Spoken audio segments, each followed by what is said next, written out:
الحمد لله وكفى وسلام على عباده الذين اصطفى أما بعد فأعوذ بالله من الشيطان الرجيم بسم الله الرحمن الرحيم في صدر مخضود صدق الله مولانا العظيم وصدق رسوله النبي الكريم ونحن على ذلك من الشاهدين والشاكرين والحمد لله رب العالمين اللهم صل على محمد النبي الأمي وعلى آله وبارك وسلم تسلیما کثیرا کثیرا۔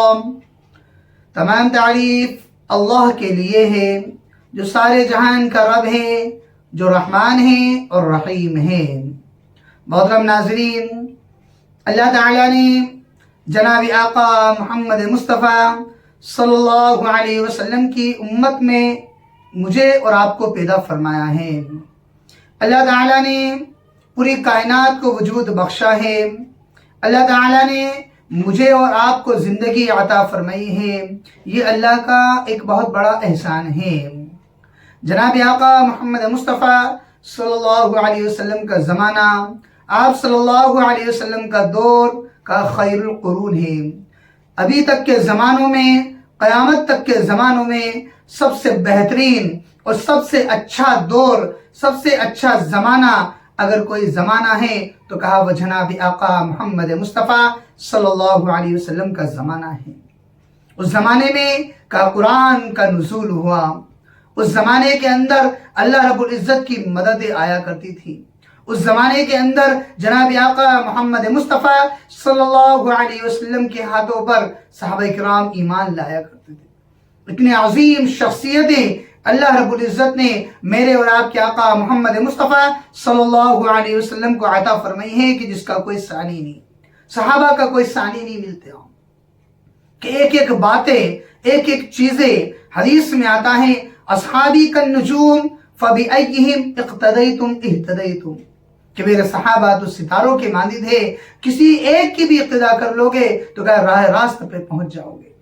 اللہ کے نبی صلی اللہ علیہ وسلم نے صحابہ کرام کو، وہ انمول ہیرو کو اللہ کے نبی نے ایسا تراشا ہے کہ اگر ہم کسی ایک کے دامن کو پکڑ لے، ایک کے راستے کے اوپر بھی چل گئے، ایک کی باتوں پر بھی ہم نے عمل کر لیا تو انشاءاللہ ہماری دنیا بھی بن جائے گی اور آخرت بھی بن جائے گی۔ وہ دین کے لیے تڑپا کرتے تھے، صحابہ اکرام متفکر ہوا کرتے تھے، ایک ایک بات اللہ کے نبی صلی اللہ علیہ وسلم سے سنتے تھے اور جس بات کو سن لیا مرتے دم تک اسی بات پر عمل کرتے تھے۔ شہری ہو یا دیہاتی ہو، شہر کا رہنے والا ہو یا گاؤں کا رہنے والا ہو، ایک مرتبہ جو اللہ کے نبی کا غلام بن گیا تو کیا زندگی بھر کا دین پہ اور دینداری پر زندگی گزارا کرتا تھا۔ ایک مرتبہ ایک گاؤں کا رہنے والا، ایک دیہات کا رہنے والا جناب آقا محمد مصطفیٰ صلی اللہ علیہ وسلم کی مبارک خدمت میں آئے۔ ہم غور کریں، اللہ کے نبی صلی اللہ علیہ وسلم کی خدمت میں آئے اور اس دیہاتی نے کہا کہ یا رسول اللہ صلی اللہ علیہ وسلم، اللہ تعالیٰ نے جنت میں ایک ایسے درخت کا ذکر کیا ہے جس سے ہمیں بڑی تکلیف ہوتی ہے۔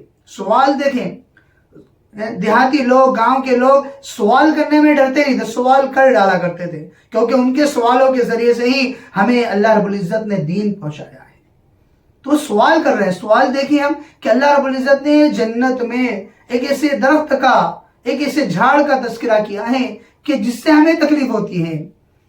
تو جناب آقا محمد مصطفیٰ صلی اللہ علیہ وسلم نے فرمایا کہ وہ کون سا درخت ہے؟ تو فرمایا کہ وہ بیری کا درخت ہے، بور کا درخت، کہ اس میں کانٹے ہوتے ہیں، کہ اس میں داردار درخت کانٹے ہوتے ہیں، اس سے ہمیں تکلیف ہوتی ہے۔ تو کہا کہ وہ اس چیز کا اللہ رب العزت نے ذکر فرمایا قرآن میں کہ جنت میں بیری کا درخت ہوگا۔ اللہ کے نبی صلی اللہ علیہ وسلم مسکرائے اور اللہ کے نبی صلی اللہ علیہ وسلم فرمایا کہ بھائی کیا اللہ رب العزت نے قرآن عظیم میں یہ نہیں فرمایا فی صدر مخضود، کہ وہاں ان باغوں میں ہوں گے جہاں بے خار بیریاں ہوگی؟ یعنی جنت میں ایسے باغ ہوں گے کہ اس میں جو درخت ہیں وہ بیریوں کے جو درخت ہوں گے وہ بغیر کانٹوں کے ہوں گے، بے خار جھاڑیاں اور درخت ہوں گے۔ یہ اللہ کے نبی صلی اللہ علیہ وسلم فرمایا، اور فرمایا کہ ان کانٹوں کے بدلے میں اللہ رب العزت اس میں پھل لگا دے گا، اور ہر پھل کے اندر تو کہا کہ 72 قسم کے ذائقے ہوں گے، 70 سے زیادہ 72 قسم کے ہر پھل کے اندر ذائقے ہوں گے، وہ اللہ رب العزت وہ جنت کے اندر بیری کے درخت کے اندر اللہ پھل لگا کر اس میں وہ ذائقے عطا فرمائے گا۔ ان کے سوال ہوتے ہیں اور اللہ کے نبی صلی اللہ علیہ وسلم کے جواب ہوتے ہیں۔ حضرت ابو ہریرہ جن سے سب سے زیادہ حدیث منقول ہے، اللہ کے نبی صلی اللہ علیہ وسلم کی خدمت میں رہا کرتے ہیں، تو وہ حضرت ابو ہریرہ رضی اللہ تعالی عنہ حدیث بیان کرتے ہیں کہ ایک دن اللہ کے نبی صلی اللہ علیہ وسلم کے پاس ایک دیہاتی آیا، آپ صلی اللہ علیہ وسلم کی خدمت میں آ کر اس نے عرض کیا، یا رسول اللہ، قیامت کے دن مخلوق کا حساب کون لے گا؟ تمام دنیا اکٹھی ہوگی، حشر کا میدان ہوگا، نفسی نفسی کا عالم ہوگا، سوال کا جواب دینا ہوگا۔ تو وہ ایک دیہاتی اللہ کے نبی صلی اللہ علیہ وسلم سوال فرماتے ہیں کہ جب تمام مخلوق اکٹھی ہوگی تو یا رسول اللہ، یا نبی اللہ، کہ کل قیامت کے دن مخلوق کا حساب کون لے گا؟ تو اللہ کا حساب اللہ لیں گے۔ تو اس دیہاتی نے کہا کہ رب کعبہ کی قسم، ہم تو نجات پا گئے۔ تو اللہ کے نبی صلی اللہ علیہ وسلم نے فرمایا کہ اے دیہاتی، کیسے نجات پا گئے؟ تو کیا اس نے کہا، کیوں نہ ہماری نجات ہو، جب بھی کریم ذات جب کسی پر قابو پا لیتی ہے تو کہا اس کو معاف کر دیتی ہے۔